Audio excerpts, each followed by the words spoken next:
में सरदार वल्लभ भाई पटेल की जयंती या पुण्यतिथि कब आती थी, कब चली जाती थी, किसी को पता ही नहीं चलता था। अपने सबसे मजबूत नेता को कांग्रेस ने ऐसा बुलाया था मानो जैसे उनका कोई योगदान ही ना हो देश में।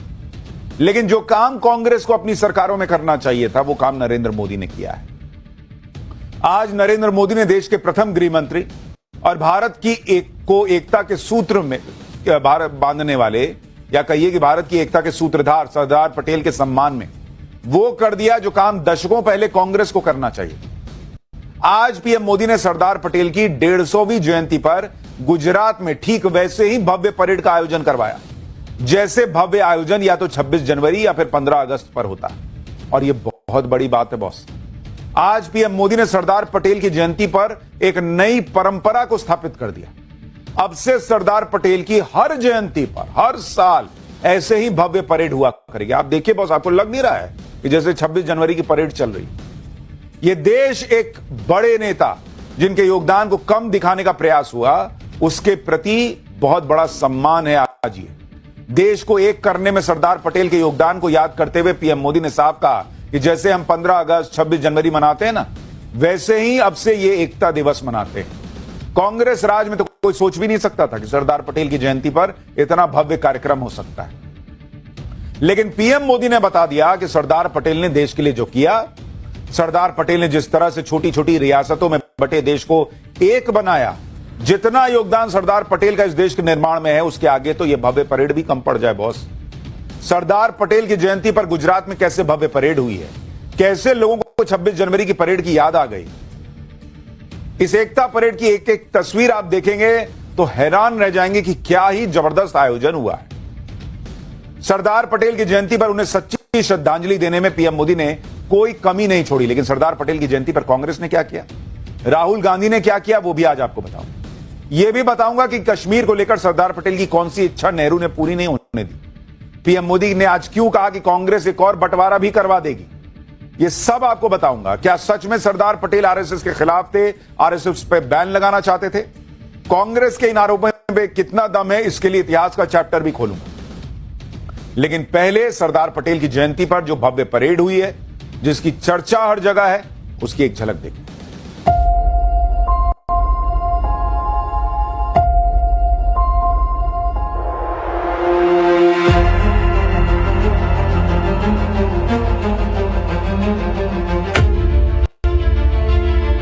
सरदार पटेल,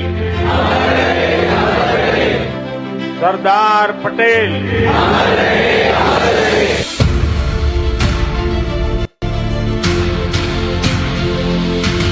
देश में राजनैतिक छुआछूत को एक कल्चर बना दिया गया। कांग्रेस ने सरदार साहब के विजन को भुला दिया। एक परिवार के बाहर हर व्यक्ति और हर विचार को अछूत बनाने की भरसक कोशिश।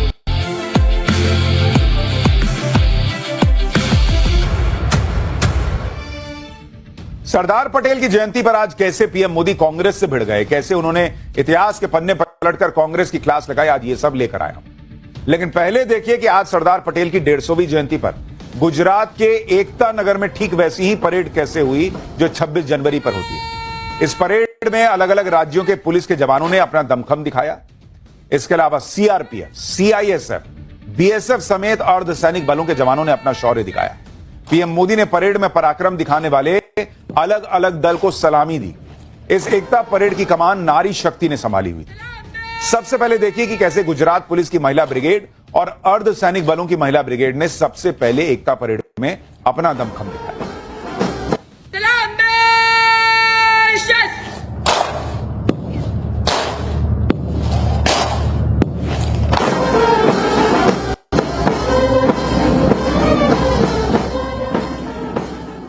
एक और तस्वीर अब आपको दिखाता हूं। राष्ट्रीय एकता परेड में गुजरात पुलिस और सीआरपीएफ की महिला ब्रिगेड ने संयुक्त राइफल ड्रिल का प्रदर्शन भी किया। देश की इन बहादुर बेटियों ने कैसे राइफल के साथ अपना दमखम दिखाया, उसे देखकर तो पीएम मोदी भी हैरान रहे।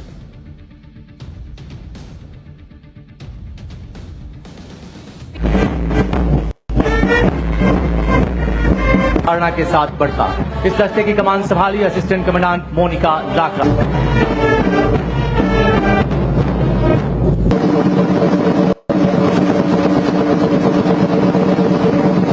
आदिवासी समाज के 300 से अधिक लोगों के पुनर्वास में अहम। देख रहे हैं बॉस, ऐसा लग रहा है जैसे सच में 26 जनवरी की परेड चल रही है। इसके बाद सीआईएसएफ की महिला टुकड़ी ने भी अपना पराक्रम दिखाया। प्राचीन युद्ध कला का प्रदर्शन किया गया, हाथ में अपना जलवा दिखाया। महिला राइडर्स ने भी मोटरसाइकिल पर अद्भुत करतब दिखाया। इस फॉर्मेट की रक्षा करने वाले महान योद्धा लाचित बोरफुकन, जिनके नाम से आज भी एनडीए द्वारा बेस्ट कैडेट को गोल्ड मेडल प्रदान किया जाता है। इस फॉर्मेशन का नेतृत्व कर रहे थे लॉन्स नायक परेश कलिता। हवलदार किशोर राय और 7 महिला सदस्यीय टीम के साथ अग्रसर। इसके बाद बारी थी बीएसएफ के डॉग स्क्वाड की। बीएसएफ के डॉग स्क्वाड ने अपने ट्रेन्ड डॉग्स की ताकत दिखाई। ये ट्रेन्ड डॉग्स कैसे किसी खतरे से निपटने में सक्षम है, कैसे ये बीएसएफ के जवानों की मदद करते हैं, ये सब दिखाया गया। सफलतापूर्वक इसने इसे पूरा किया। आइए हम तालियों से इसे सराहें। तो पार करना इस बात को प्रमाणित करता है कि अगर रात के अंधेरे सक्षम हैं, समर्थ हैं। के लिए पीएम मोदी आज गुजरात में स्टैच्यू ऑफ यूनिटी पर भी गए। सरदार पटेल के चरणों में पुष्प और जल अर्पित किया। इसके पहले कल पीएम मोदी सरदार पटेल के परिवार वालों से भी मिले थे। यह उसकी तस्वीर है जब उन्होंने परिवार वालों से मुलाकात की। हालांकि आप देखिए कमाल की बात, नेहरू परिवार के बारे में तो सबको पता है, लेकिन क्या आपको सरदार पटेल के परिवार के बारे में पता था?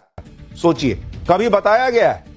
नेहरू परिवार में प्रियंका वाड्रा के बच्चों तक के बारे में देश को पता है, लेकिन सरदार पटेल का परिवार क्या करता है, कौन है, इस देश को पता ही नहीं है। यह इस देश में हुआ है। सरदार पटेल के परिवार में उनकी बेटी मणिबेन पटेल सांसद थी। वो आजीवन अविवाहित रहीं और पूरा जीवन देश और समाज को समर्पित किया। सरदार पटेल के बेटे दया भाई पटेल भी राजनीति में सक्रिय थे। बीएमसी में सदस्य थे और 18 साल तक सदस्य रहे। लेकिन इसके बाद सरदार पटेल के परिवार के लोग राजनीति की चकाचौंध से दूर रहे और अब कोई भी परिवार का सदस्य राजनीति में नहीं है। सरदार पटेल के पोते पोतियां और उनके वंशज सरदार पटेल की इतनी बड़ी विरासत के बाद भी कभी उसका लाभ लेने नहीं आए और सामान्य जीवन ही जीते रहे। सरदार पटेल के परिवार के लोगों से आज पीएम मोदी मिले तो उन्हें भी इस बात की खुशी हुई कि सरदार पटेल के लिए जिस तरह से पीएम मोदी ने भव्य आयोजन करवाया वो पहले कभी नहीं हुआ। लेकिन आप देखिए कि एक तरफ पीएम मोदी ने कांग्रेस के वरिष्ठ नेता और देश के पहले गृह मंत्री सरदार पटेल के सम्मान में कोई कमी नहीं रखी, दूसरी तरफ कांग्रेस जो है उसने अपने इस महान नेता को कैसे याद किया वो भी आपको बताता हूं। कांग्रेस अध्यक्ष मल्लिकार्जुन खड़गे, सोनिया गांधी और राहुल गांधी संसद भवन में सेंट्रल हॉल गए। सेंट्रल हॉल में जाकर सरदार पटेल को श्रद्धांजलि दी। इसके अलावा नेता विपक्ष राहुल गांधी ने सोशल मीडिया पोस्ट में सरदार पटेल को श्रद्धांजलि दी। आप सोचिए, कांग्रेस के इस आइकॉन को जिन्होंने बंटवारे के वक्त देश को एक किया, 550 से ज्यादा रियासतों को भारत में मिलाने का असंभव काम करके दिखाया, उन लौह पुरुष को कांग्रेस नेताओं ने ऐसे याद किया जैसे कोई खाना पूर्ति कर दी गई। क्योंकि यह बात तो किसी से छिपी नहीं कि कैसे दशकों तक सरदार पटेल के योगदान की अनदेखी होती रही। अब मोदी कर रहे हैं तो सबको करना है, तो भाई गए फूल चढ़ा दी। यही आरोप आज पीएम मोदी ने कांग्रेस पर लगाया। पीएम मोदी ने कहा कि कांग्रेस ने महापुरुषों की लेगेसी को अनदेखा किया और इस राजनीतिक छुआछूत को एक कल्चर बना के छोड़ दिया। सुनिए पीएम मोदी को, फिर बताऊंगा कि कैसे कांग्रेस ने गांधी परिवार को हमेशा आगे रखा लेकिन सरदार पटेल और बाबा साहब अंबेडकर की अनदेखी की। देश में राजनैतिक छुआछूत को एक कल्चर बना दिया गया था। हम सभी को पता है कांग्रेस सरकारों में सरदार पटेल और उनकी लेगेसी के साथ क्या क्या हुआ है। इन लोगों ने बाबा साहब आंबेडकर के साथ जीते जी और उनके जाने के बाद भी क्या किया, नेताजी सुभाष चंद्र के साथ क्या किया, डॉक्टर लोहिया और जयप्रकाश नारायण जैसे लोगों के साथ भी कांग्रेस ने यही किया। भाई सरदार पटेल हो या बाबा साहब अंबेडकर, कांग्रेस ने इन महापुरुषों के योगदान की कैसे अनदेखी की उसका उदाहरण आपको दिखाता हूं। जवाहरलाल नेहरू 1955 में भारत रत्न इनको मिल गया था। निधन 1964 में हुआ। जीते जी ही इनको सम्मान मिल गया भारत रत्न का। इंदिरा गांधी 1971 में इनको भारत रत्न मिला, निधन 1984 में हुआ, यानी इनको भी जीते जी भारत रत्न मिल गया। राजीव गांधी 21 मई 1991 को निधन हुआ, जुलाई में 1991 में ही भारत रत्न मिला, निधन के 2 महीने में भारत रत्न मिल गया। और सरदार पटेल 1950 में निधन हुआ, भारत रत्न 1991 में निधन के 41 साल बाद मिला। डॉक्टर भीमराव अंबेडकर 1956 में निधन हुआ, निधन के 34 साल बाद जब वीपी सिंह पीएम थे तब जाकर 1990 में इनको भारत रत्न मिला। मतलब नेहरू परिवार के जो लोग हैं, नेहरू गांधी परिवार के, उनको तो जीते जी भारत रत्न मिल रहा है। और इस देश के लिए सरदार पटेल और बाबा साहब अंबेडकर का जो योगदान है, उसके लिए सालों साल उनको इंतजार करना पड़ा कि भाई उनको भारत रत्न मिले। सोचिए सरदार पटेल ने कितना बड़ा काम देश के लिए किया और उनके योगदान को याद करने की अनदेखी कितने सालों तक की जाती रही। आप देखिए कि आजादी के वक्त भारत में 565 रियासतें थी जिन्हें अपने हिसाब से भारत या पाकिस्तान में विलय की आजादी थी। सरदार पटेल ने ज्यादातर रियासतों को भारत में शामिल करवाया। सिर्फ कश्मीर, जूनागढ़ और हैदराबाद की रियासतें ही बची थीं। इसमें सरदार पटेल ने हर तरीका आजमाकर जहां ताकत दिखानी थी वहां ताकत दिखाई, जहां दिमाग लगाना था वहां दिमाग लगाकर कराया और इस तरह से जूनागढ़ और हैदराबाद को भी शामिल करवा लिया।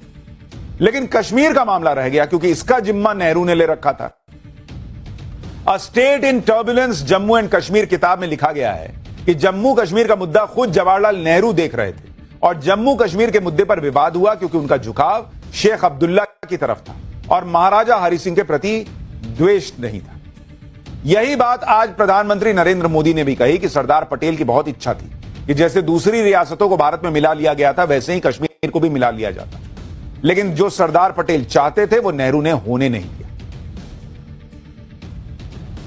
आज की युवा पीढ़ी में बहुत से लोगों को पता नहीं होगा, सरदार साहब चाहते थे जैसे उन्होंने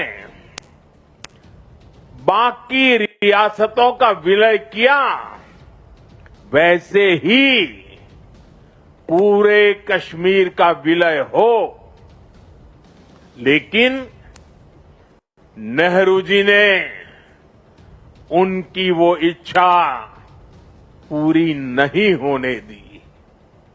कश्मीर को अलग संविधान और अलग निशान से बांट दिया गया। साथियों, कश्मीर पर कांग्रेस ने